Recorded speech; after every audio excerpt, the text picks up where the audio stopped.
ಯಾವುದೆಂ ಭಾವಕ್ಕೆ ಕಾರಣವಿದೆ, ಆವುದೆಂ ಭಾವಕ್ಕೆ ಕಾರಣವಿದೆ, ಆವುದು ಸುಮ್ಮನಿರದಿದರೊಳ್ ಪ್ರಕೃತಿ ಇದೆ, ಅದರೊಳಂ ಅವಲಂಬನವಿದೆ ಗುಣದಿ. ಎಮ್ಮೊಳೆ ಸಕಲವೀಂ ಅಡಗಿಹೇ, ಎಮ್ಮೊಳೆ ಸಕಲವೀಂ ಅಡಗಿಹೇ, ಕ್ರಿಯೆ ಪ್ರತಿಕ್ರಿಯೆಯೊಳ್ ಹೊಮ್ಮುವುದೆಂ ಯೋಚಿಸಿದಯನಗೆ, ಅಚ್ಚರಿಯಂ ಜರಗಿತೋ ಮನದೊಳೆಂ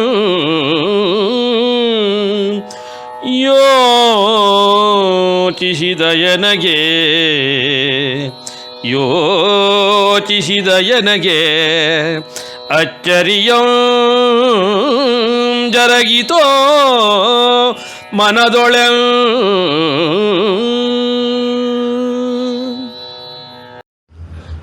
ಯಾವುದೇ ಭಾವಕ್ಕೆ ಕಾರಣವಿರ್ತದೆ, ಕಾರಣವಿಲ್ಲದೆ ಭಾವ ಬರುವುದಿಲ್ಲ. ಅಂದರೆ ಪ್ರಕೃತಿಯಲ್ಲಿ ಯಾವುದೂ ಸುಮ್ಮನೆ ಇಲ್ಲ, ಪ್ರತಿಯೊಂದಕ್ಕೂ ಒಂದು ಕಾರಣ ಇದೆ, ಅದಕ್ಕೊಂದು ಗುಣದ ಅವಲಂಬನವೂ ಇದೆ. ಎಲ್ಲ ನಮ್ಮಲ್ಲೇ ಇದೆ, ಎಲ್ಲವೂ ನಮ್ಮ ಕ್ರಿಯೆ ಏನು, ಪ್ರತಿಕ್ರಿಯೆ ಏನು, ಅವುಗಳಿಂದ ಹೊಮ್ಮುತ್ತವೆ ವಿನಃ ಸುಮ್ಮನೆ ಅಲ್ಲ. ಈ ರೀತಿ ನನಗೆ ಯೋಚನೆ ಬಂತು, ಒಂದು ತರ್ಕ ಮಾಡಿದೆ. ಆಗ ಒಂದು ಘಟನೆ ನಡೀತು. ಕೂರ್ಗಾಳಿಯೊಳ್ ಚುಮು ಚುಮು ಚಳಿಯ, ಕೂರ್ಗಾಳಿಯೊಳ್ ಚುಮು ಚುಮು ಚಳಿಯಲೆ, ಹಕ್ಕಿಗಳ ಕಿಲಿಪಿಲಿಯ ಕೇಳ್ದೊಡೆ ದಿಗ್ಗನೆಚ್ಚರಗೊಂಡೆನೋ ನಾ, ನಿದ್ರೆಯಾಳದು.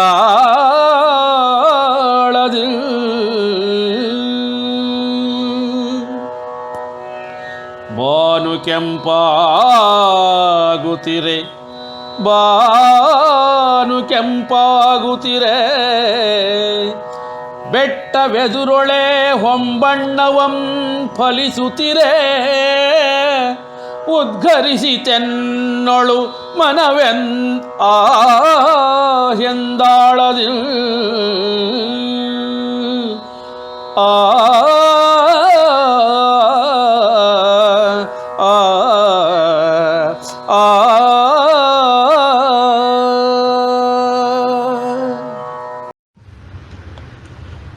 ಈ ರೀತಿ ಯೋಚನೆ ಮಾಡ್ತಾ ಇದ್ದೆ. ತಕ್ಷಣನೇ ಕೂರ್ಗಾಳಿ ಅಂದ್ರೆ ತುಂಬಾ ಚಳಿ ಇರುವಂತಹ ಗಾಳಿ, ಚುಮು ಚುಮು ಚುಮು ಚುಮು ಅಂತಿದೆ ಮೈಯೆಲ್ಲ, ಆ ರೀತಿ ಒಂದು ಚಳಿ ಇದೆ. ಹಕ್ಕಿಗಳ ಚಿಲಿಪಿಲಿ ಆರಂಭವಾಯಿತು. ತಕ್ಷಣ ನನಗೆ ಎಚ್ಚರ ಆಯಿತು, ಓಹ್ ನಾನು ನಿದ್ರೆಯಲ್ಲಿದ್ದೆ, ಇದೆಲ್ಲ ಅನುಭವ ನನಗೆ ನಿದ್ರೆಯಲ್ಲಾಗಿದ್ದು ಅಂತ ನನಗೆ ಗೊತ್ತಾಯಿತು. ಆಗ ಕಣ್ಬಿಟ್ಟು ನೋಡ್ತೀನಿ, ಅದೇ ಒಂದು ಭಯ ಹುಟ್ಟಿಸುತ್ತಿದ್ದಂತಹ ಮತ್ತೊಂದು ಮಗ್ಗುಲಿನಲ್ಲೇ ಇದ್ದಂತಹ ಆ ಒಂದು ಕಪ್ಪಿಟ್ಟ ಬಾನು ಕೆಂಪಾಗೋದಕ್ಕೆ ಆರಂಭವಾಯಿತು. ಅವಾಗ ನೋಡ್ತೀನಿ, ಎದುರುಗಡೆ ದೂರದಲ್ಲಿ ಒಂದು ಬೆಟ್ಟ ಇದೆ, ಅದು ಸೂರ್ಯನ ಬೆಳಕು ಬಿದ್ದು ಅದರ ತುದಿಯಿಂದ ಹೊಂಬಣ್ಣ ಪ್ರತಿಫಲಿಸ್ತಾ ಇದೆ. ನಾನಿರೋ ಕಡೆ ಇನ್ನೂ ಬೆಳಕಾಗಿಲ್ಲ, ಆದರೆ ಬೆಟ್ಟದ ತುದಿಯಲ್ಲಿ ಆಗಿದೆ, ಅದು ಪ್ರತಿಫಲಿಸ್ತಾ ಇದೆ. ಇದು ನೋಡಿದ ತಕ್ಷಣ ನನಗೆ ಎಲ್ಲ ಮರ್ತು ಹೋದಂಗಾಗಿ ವಾಹ್ ಆಹ್ ಅನ್ನೋ ಉದ್ಗಾರ ನನಗೆ ಗೊತ್ತಿಲ್ಲದ ರೀತಿಯಲ್ಲಿ ತಾನಾಗ ಆಚೆ ಬಂತು. ಪ್ರಕೃತಿಯೊಳ್ ಅಡವಿಯೋ ಮಗದೊಂ, ಪ್ರಕೃತಿಯೊಳ್ ಅಡವಿಯೋ ಮಗದೊಂ, ಕ್ರಮಕ್ಕೆಂ ಹೊರಳಿದ ನೋಡೆ, ಅಚ್ಚರಿಯಿಂ ಮನವು ಧವಿಸಿತೋ, ಕರಗಿಪ ಮಂಜಿನ ವಿಧದಿಂ, ಹೊಡೆದೆ ಗೋಹಿಳ್ಡ ನೀರಿನೊರತೆ ಎಡೆಗೆ ಕುಡಿದೆ ಕ್ಷೀರವಂ ಹೊರಟೆನೋ ಒಡನೆ ಬೈಗಿನೊಳ್ ಅಡವಿಯಲೆಂ ಬಸುರಿ ಕ್ರಮದಿ ಒಡನೆ ಬೈಗಿನೊಳ್ ಹೊರಟೆನೋ ಅಡವಿಯಲೆಂ ಬಸುರಿ ಕ್ರಮದಿ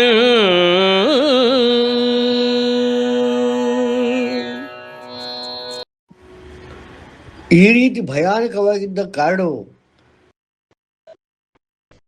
ಒಂದು ಮಗ್ಗಲಿಂದ ಮತ್ತೊಂದು ಮಗ್ಗಲಿಗೆ ಸುಂದರವಾಗಿ ಬದಲಾಗಿದ್ದ ಕಂಡು ಅಚ್ಚರಿ ಆಯಿತು.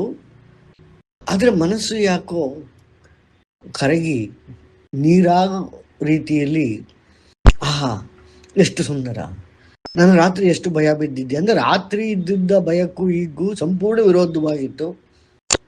ಮಂಜು ಹೇಗೆ ಸೂರ್ಯನ ಕಿರಣದಿಂದ ಕರಗೋಗುತ್ತೆ, ಆ ರೀತಿ ಈ ಸೂರ್ಯೋದಯದಿಂದ ನನ್ನ ಆ ಭಾವನೆಗಳೆಲ್ಲ ಕರಗಿ ಹೋಗೋಕ್ಕೆ ಆರಂಭವಾಯಿತು. ಉತ್ಸಾಹದಿಂದ ಮೇಲೆದ್ದೆ. ಎಲ್ಲ ಗೋವುಗಳನ್ನು ಮತ್ತೆ ನೀರಿನ ಕಡೆಗೆ ಕರ್ಕೊಂಡೋದೆ, ಮೇಯಕ್ಕೆ ಬಿಟ್ಟೆ. ನಾನು ಆಯಾ ಕೆಲವು ಗೋವುಗಳ ಹಾಲು ಕರ್ಕೊಂಡು ಕುಡಿದೆ. ಮತ್ತೆ ಎಲ್ಲ ಗೋವುಗಳನ್ನು ಮುಂದಕ್ಕೆ ಹೋಗೋಣ ಅಂತ ಅಡವಿ ಒಳಗಡೆ ಮುಂದಕ್ಕೆ ಚಲಿಸಿದೆ. ನಾನು ಹೊರಟ ಚಲನೆಯ ಗತಿ ಎಷ್ಟಿತ್ತು ಅಂದರೆ, ತುಂಬಿದ ಬಸುರಿ ಎಷ್ಟು ನಿಧಾನಕ್ಕೆ ಚಲಿಸ್ತಾಳೆ ಆ ರೀತಿಯಾಗಿ ನಾನು ಒಂದು ಬಸುರಿಯ ಕ್ರಮದಿಂದ ನಿಧಾನಕ್ಕೆ ಹೊರಟೆ. ಏಕೆಂದರೆ ಗೊತ್ತಿಲ್ಲ, ಗುರಿ ಇಲ್ಲ, ಎಲ್ಲಿಗೆ ಹೋಗಬೇಕು ಗೊತ್ತಿಲ್ಲ, ಹೋಗಬೇಕು ಅಷ್ಟೇ. ಹಾಗಾಗಿ ಯಾವುದೇ ಒಂದು ಅವಾಂತರವಿರದ ಕಾರಣ, ಭಯವಿರದ ಕಾರಣ, ಆ ಸೌಂದರ್ಯ ಪ್ರಕೃತಿಯಿಂದ ಹೊರಸೂಸುತ್ತಿದ್ದ ಕಾರಣ ಅದನ್ನೆಲ್ಲ ನೋಡಿಕೊಂಡು ನಾನು ಸಂತೋಷದಿಂದ ನಿಧಾನಕ್ಕೆ ಮುಂದಕ್ಕೆ ಹೊರಟೆ. ರೂಢಿಯೊಳ್ ಗೋವಿ ಗುಣಿಸೆದೊಡೆ, ರೂಢಿಯೊಳ್ ಗೋವಿ ಗುಣಿಸೆದೊಡೆ, ಗೆಣಸ ಗೆಡ್ಡೆ ಫಲವನೆಲ್ದುಂಡೊಡೆ, ಸಹನೀಯವೆನಿಸಿತೆಂಬದುಕಿದೋ ಜರಿಪ ಕಾಲದೊಳೆ.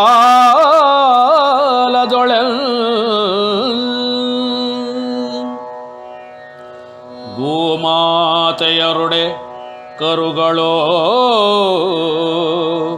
ಗೋಮಾತೆಯೊರಡೆ ಕರುಗಳೋ, ಹಿಗ್ಗಿದ ನೋಡೆ ಮರತಿತೆಲ್ಲವೇ, ಮನಸ್ಸು ಸರಿದ ಕಾಲವನೆಂ ಗಣಿತದೊಳ್ ಗುಣಿಸದೊಳೆ, ಮರೆತಿತೆಲ್ಲವಂ ಮನಸ್ಸು ಸರಿದ ಕಾಲವನೆಂ ಗಣಿತದೊಳ್ ಗುಣಿಸದೊಳ.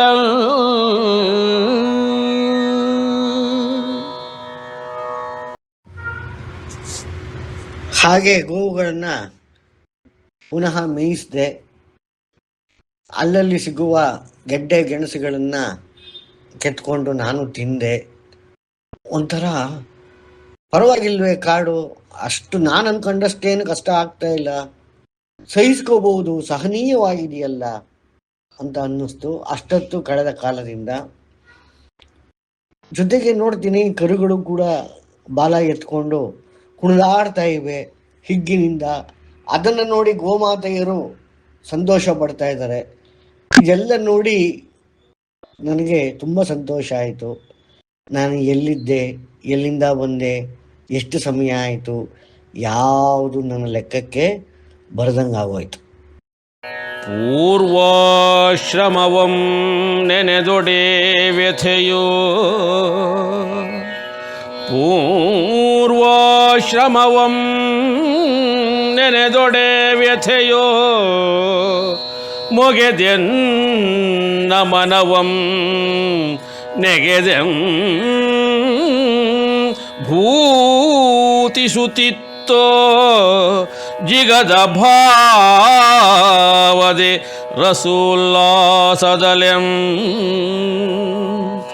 ನಿಜದೆ ಆಶ್ರಮ ಸಕರ ನುಡಿ ನಡೆ ನೆನಪಾಗುತ್ತಿತ್ತೆನಗೆ ನವೀನವೇನಿರೇ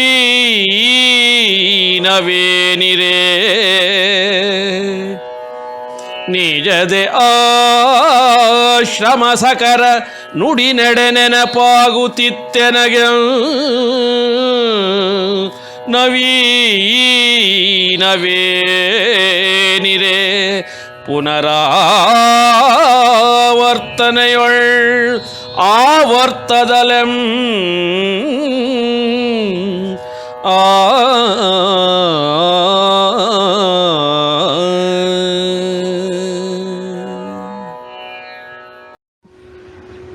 ಆದರೆ ಸಂತೋಷ ಬಹಳ ಹೊತ್ತು ನನಗೆ ಉಳಿಲಿಲ್ಲ. ಏಕೆಂದರೆ ಅದು ಕೂಡ ಎಷ್ಟೊತ್ತು ಅಂತ ನೋಡೋದು. ನನಗೆ ಇದ್ದಕ್ಕಿದ್ದಾಗೆ ನನ್ನ ಹಿಂದಿನ ಜೀವನ ನೆನಪಿಗೆ ಬರಲಿಕ್ಕೆ ಆರಂಭವಾಯಿತು. ಒಂಥರ ಖಿನ್ನತೆ ಭಾವಗಳು ನನ್ನ ಆವರಿಸಲಿಕ್ಕೆ ಮತ್ತೆ ಆರಂಭವಾಯಿತು. ಆ ಆಶ್ರಮದ ಸಖರು ಯಾರಿದ್ರು, ಅವರು ಏನು ಮಾತಾಡ್ತಾ ಇದ್ರು ನನ್ನ ಜೊತೆ, ಇವೆಲ್ಲ ನನಗೆ ಪುನರಾವರ್ತನೆ ಆಗಕ್ಕೆ ಶುರುವಾಯಿತು. ಆದರೆ ಪುನರಾವರ್ತನೆಯಲ್ಲಿ ಯಾವುದೋ ಹೊಸತನ ಗೋಚರಿಸಲಿಲ್ಲ. ಅದೇ ನೆನಪುಗಳು, ಅದೇ ಅಮ್ಮ, ಅದೇ ಆಶ್ರಮ, ಅದೇ ಗುರುಗಳು, ಅದೇ ಸಖರು, ಅದೇ ಅವರ ಮಾತುಗಳು, ಅದೇ ಅವರ ನಡೆ ನುಡಿ. ಅದು ಒಂಥರ ಖಿನ್ನತೆಗೆ ದೂಡಲಿಕ್ಕೆ ಆರಂಭ ಮಾಡ್ತು.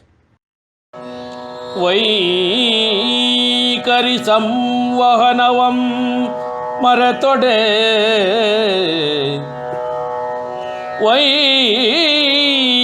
ಸಂವಹನವಂ ಮರೆತೊಡೆ ಕಳೆದೆನೋ ಸಂವತ್ಸರಗಳ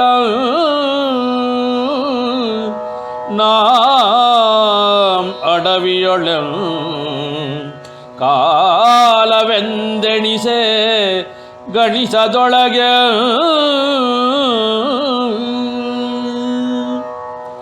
ಗೋಮಾತೆಯರಾರೈಕೆಯೊಳು ಗೋಮಾತೆಯರ ಆರೈಕೆಯೊಳು ಮಧ್ಯಮವಂ ಕಲಿತೆನೋ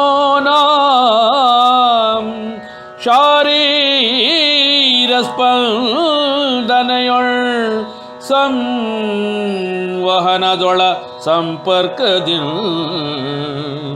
ಗೋಮಾತೆಯರ ಆರೈಕೆಯೊಳು ಮಧ್ಯಮವಂ ಕಲಿತೆನೋ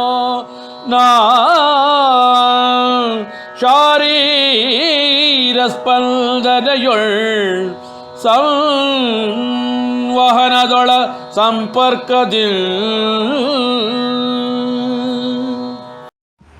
ವೈಖರಿ ಅಂದರೆ ವೇದ ಪ್ರಕಾರ ಪರ, ಪಶ್ಯಂತಿ, ಮಧ್ಯಮ, ವೈಖರಿ ಅಂತ 4 ರೀತಿ ಸಂವಹನ ಪ್ರಕ್ರಿಯೆ ಇದೆ. ಅಂದರೆ ಕಮ್ಯುನಿಕೇಶನ್ ಇದೆ. ಪರ ಎನ್ನುವುದು ನಮ್ಮ ನಾಭಿಯಿಂದ ಆರಂಭವಾಗ್ತದೆ. ಪಶ್ಯಂತಿ ನಮ್ಮ ಹೃದಯಕ್ಕೆ ಬರ್ತದೆ. ಮಧ್ಯಮ ನಮ್ಮ ಗಂಟಲಿಗೆ ಬರ್ತದೆ. ವೈಖರಿ ನಮ್ಮ ನಾಲಿಗೆ ಆಡ್ತದೆ. ಈ ರೀತಿಯಾದ 4 ಸಂವಹನ ಪ್ರಕ್ರಿಯೆಗಳಲ್ಲಿ ನಾವು ಬಾಯ್ಬಿಟ್ಟು ಮಾತಾಡ್ತೀವಲ್ಲ, ವಾಕ್, ಅದು ಮನಸ್ಸಿನಲ್ಲೂ ಇರ್ತದೆ, ಗಂಟಲಿನಲ್ಲೂ ಇರ್ತದೆ, ಮಾತಿನಲ್ಲೂ ಕೂಡ ಆಚೆ ಬರ್ತದೆ. ಆ ಮಾತಿನಲ್ಲಿ ಆಚೆ ಬರುತ್ತಲ್ಲ, ನಾಲಿಗೆ, ಬಾಯಿ, ಹಲ್ಲು ಎಲ್ಲ ಉಪಯೋಗಿಸ್ಕೊಂಡು ಅದರ ವೈಖರಿ ಅಂತ ಕರಿತೀವಿ. ಅದನ್ನೇ ನಾನು ಮರೆತು ಬಿಟ್ಟಿದ್ದೆ ಅಂತ ಜಾಬಾಲಿಗಳು ಹೇಳ್ತಾ ಇದ್ದಾರೆ. ಅಂದರೆ ಈ ರೀತಿ ಕಾಲ ಕಳೀತಾ ಹೋಯಿತು. ಎಷ್ಟು ಕಾಲ ಕಳೀತೋ ಅದ ಎಣಿಸ್ಲೂ ಇಲ್ಲ, ಕಾಲವನ್ನು ಉಳಿಸಲೂ ಇಲ್ಲ. ಅಂದರೆ ಉಳಿಸೋದು ಅಂದ್ರೆ ಏನು? ಏನಾದ್ರು ಕಲ್ತ್ಕೊಳ್ಳೋದು ಅದಿರಲಿ, ಕಲ್ತ್ಕೊಳ್ಳೋದಿರಲಿ. 4-6 ಪದಗಳಿಂದ ಆಡುತ್ತಿದ್ದ ಮಾತು ಅದು ಕೂಡ ಮರ್ತೋಯ್ತು. ಗೋವುಗಳ ಜೊತೆ ಹೇಗೆ ಮಾತನಾಡೋದು? ಸಾಧ್ಯವೇ ಇಲ್ಲ. ಹಾಗಾಗಿ ಮಾತುಗಳು ಕಳೆದೋಯ್ತು, ಸಂವತ್ಸರಗಳೇ ಕಳೆದೋಯ್ತು. ಎಷ್ಟು ಕಾಲ ಕಳೀತೋ, ಎಷ್ಟು ಸಂವತ್ಸರ ಕಳೀತೋ ನಾನು ಅದನ್ನು ಇವತ್ತಿಗೂ ಗೊತ್ತಿಲ್ಲ, ಅವಾಗ ಎಣಿಸೋಕ್ಕಾಗಲೇ ಇಲ್ಲ. ಆದರೆ ಗೋವುಗಳ ಆರೈಕೆನ ಮಾತ್ರ ಶ್ರದ್ಧೆಯಿಂದ ಮಾಡ್ತಾ ಇದ್ದೆ. ಗೋವುಗಳು ಮಧ್ಯಮದಲ್ಲಿ ಮಾತಾಡ್ತವೆ, ಆದರೆ ಅವುಗಳ ಕಮ್ಯುನಿಕೇಶನ್ ಮಧ್ಯಮದಲ್ಲಿ ಇರ್ತದೆ. ಅವು ಬಾಯಲ್ಲಿ ವೈಖರಿಯಲ್ಲಿ ಅಂಬಾ ಅಂಬಾ ಅಂತ ಇಷ್ಟೇ ಹೇಳಿದ್ರೂ ಅವುಗಳ ಮಧ್ಯಮ ಗಂಟಲಿನಲ್ಲಿ ಸಂವಹನ ನಡೀತಾ ಇರುತ್ತೆ. ಇದು ವೇದಗಳ ಸಾಧನೆಯಿಂದ ನಾವು ಆರಂಭ ಮಾಡ್ಕೋಬಹುದು, ತಿಳ್ಕೋಬಹುದು.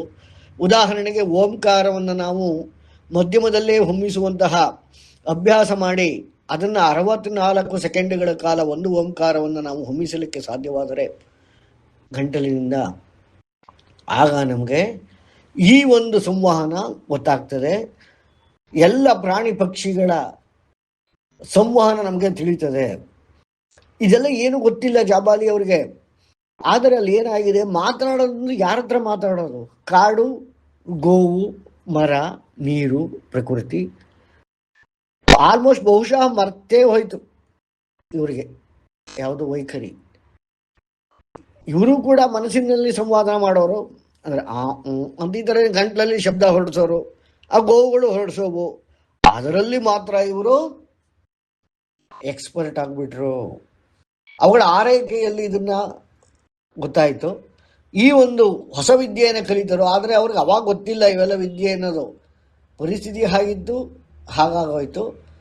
ಅಂದರೆ ಮಧ್ಯಮದ ಸಂವಹನ ಪ್ರಕ್ರಿಯೆಯಿಂದ ಆ ಗೋವುಗಳೊಡನೆ ಸ್ಪಂದನೆ ಹೇಗಿರುತ್ತದೆ, ಹೇಗೆ ಸ್ಪಂದಿಸಬೇಕು, ಅವುಗಳ ಅವಶ್ಯಕತೆ ಏನು, ಅವು ಏನು ಹೇಳ್ತಾ ಇವೆ, ನಾನು ಏನು ಹೇಳಬೇಕು, ಈ ರೀತಿಯಾದ ಒಂದು ಸಂವಹನ ಪ್ರಕ್ರಿಯೆ ಇವರಿಗೆ ಬಂತು ಅಂತ ನಾವಿಲ್ಲಿ ತಿಳ್ಕೋಬಹುದು ಈ ಪದ್ಯದಿಂದ.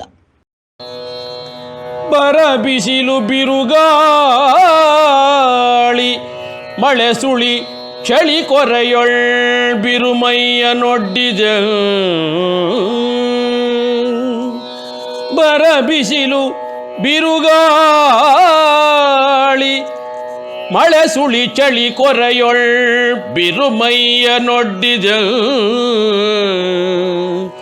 ರೋಗ ರುಜಿನ ವ್ಯಾಧಿಯೊಳ್ ರೇಜಿಗೆಯ ನರಿಯದೆಂ. ಆವ ಮಾಸದೆ ವೃಕ್ಷದೊಳಾವ ವರ್ಗ ಫಲವಾವುದ ಕೊಡುವುದೆ. ಅರಿತಿದ್ದೆ ಕೇವಲ ಸ್ವಂತ ಬುದ್ಧಿಯೊಳುಪಯೋಗದಿಂ.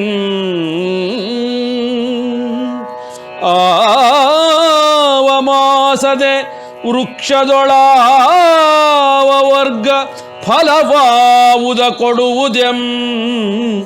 ಅರಿತಿದ್ದೆ ಕೇವಲ ಸ್ವಂತ ಬುದ್ಧಿಯೊಳುಪಯೋಗದಿಂ.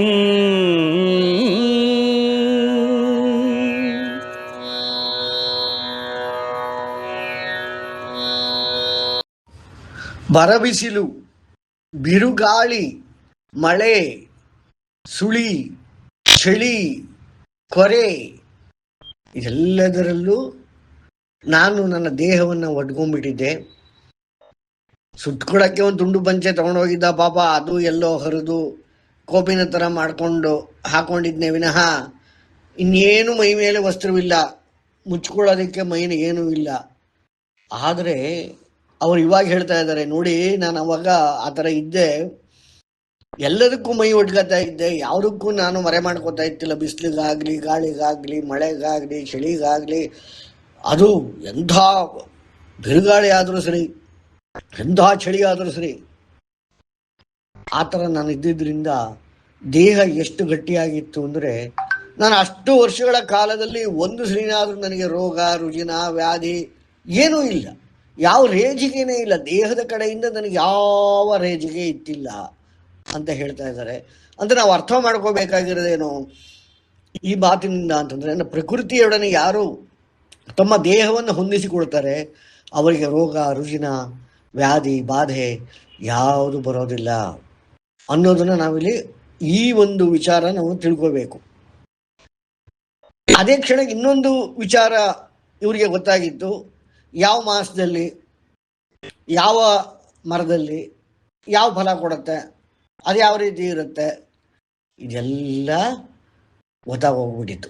ಅಂದರೆ ಆಹಾರ ಹುಡ್ಕೋಂಗಿದ್ದಿಲ್ಲ. ಓಹೋ, ಇದು ಆಕಾಶ ನೋಡಿದ್ರೆ, ಪ್ರಕೃತಿ ನೋಡಿದ್ರೆ ಇಂಥ ಕಾಲ, ಓಹೋ ಎಲೆ ಉದುರ್ತಾ ಇದೆ ಚಳಿಗಾಲ, ಚಿಗುರ್ತಾ ಇದೆ ವಸಂತಕಾಲ, ಈ ರೀತಿ ಋತುಗಳ ಒಂದು ಜ್ಞಾನ ತಾನೇ ತಾನಾಗಿ ಹೊರಗೆ ಬಂದಿತ್ತು. ಇದರಲ್ಲಿ ಬುದ್ಧಿ ಮುಂದಕ್ಕೆ ಹೋಗಿತ್ತು ಅಂತಂತ ಜಾಬಾಲಿಗಳು ಹೇಳ್ತಾ ಇದ್ದಾರೆ. ಸಾಧುಗಳೊಡೆ ಕ್ರೂರ ಮೃಗಗಳ ಪರಿವಾರವೆಂದು ಉಪಟಳವೀಯುವುದು ಇರದೆಂದರಿತಿದ್ದೆನೋ. ವಿನಾಕಾರಣದೊಳೆಮಗೆಂ ವಿನಾಕಾರಣದೊಳೆಮಗೆಂ ಸಾಧುಗಳೊಡೆ ಕ್ರೂರ ಮೃಗಗಳ ಪರಿವಾರವೆಂದು ಉಪಟಳವೀಯುವುದು ಇರದೆಂದರಿತಿದ್ದೇನೋ.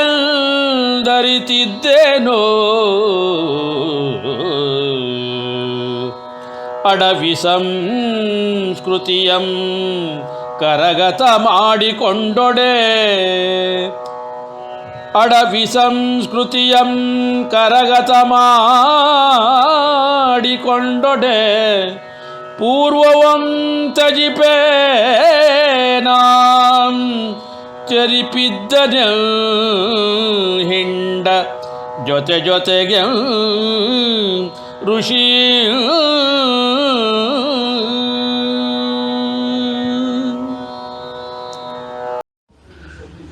ಸಾಧುಗಳ ಜೊತೆ ಕ್ರೂರ ಮೃಗಗಳು ಯಾವತ್ತೂ ಉಡಪಟ ಮಾಡುವುದಿಲ್ಲ, ತೊಂದರೆ ಕೊಡುವುದಿಲ್ಲ ಅನ್ನುವುದು ನನಗೆ ತಿಳಿದು ಹೋಗಿತ್ತು. ಸುಮ್ಮನೆ ಅವಕ್ಕೆ ಇಲ್ಲ ಭಯಭೀತರಾಗಿರಬೇಕು, ಇಲ್ಲ ಹೊಟ್ಟೆ ಹಸಿದಿರಬೇಕು. ಆ ಎರಡು ಕಾರಣ ಬಿಟ್ಟರೆ ಕ್ರೂರ ಮೃಗಗಳು ನಾವು ಅಂತೀವಿ, ಆದರೆ ಪಾಪ ಏನೂ ಮಾಡೋದಿಲ್ಲ. ಇದು ನನಗೆ ಗೊತ್ತಾಗಿ ಹೋಗಿತ್ತು ಅಂತ ಜಾಬಾಲಿಗಳು ಹೇಳ್ತಾ ಇದ್ದಾರೆ. ಆ ಅಡವಿಯ ಸಂಸ್ಕೃತಿಯನ್ನ ಕರಗತ ಮಾಡ್ಕೊಂಡ್ಬಿಟ್ಟಿದ್ದೆ, ನನ್ನ ಹಿಂದಿನ ಎಲ್ಲರನ್ನು ಬಿಟ್ಟುಬಿಟ್ಟಿದ್ದೆ, ಆ ಗೋವಿನ ಹಿಂಡೆಯಲ್ಲಿ ಅವುಗಳ ಜೊತೆಯಲ್ಲೇ ಸಂತೋಷದಿಂದ ಬದುಕಿದ್ದೆ ಅಂತ ಜಾಬಾಲಿಗಳು ಆಗಿನ ಪರಿಸ್ಥಿತಿಯನ್ನು ಹೇಳ್ತಾ ಇದ್ದಾರೆ.